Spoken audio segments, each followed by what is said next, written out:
Ханай том уу их байсан чинь харамсалтай бүлгийн гэдэг чинь уул нөгөө нэг архины эмчилгээний бүлгийг хэлээд ам л да. Архаг аригчдын бүлгийг гэж. За тэрэнд одоо хамрагдаж исэн гэгдэх чин бүрэн сайд маань эх орондоо байдгүй. Иргэдийн сайд гадаадад аялж зугаалж яваа юм уу? За аялж зугаалаагүй баха албан ажлаа томилтоор явж байгаа бах тий.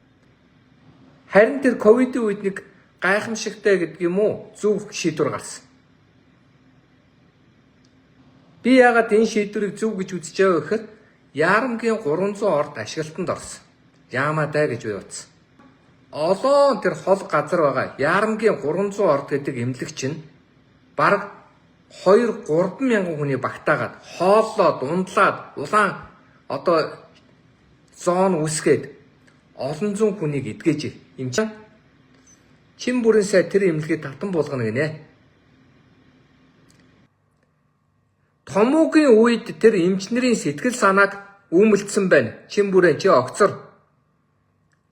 Чамд ерөөсөө эрүүл мэндийн салбарт ажиллаж ийсэн эмчийн агуу сайхан мэрэгжил байсан гэхээс танд бодлого алга.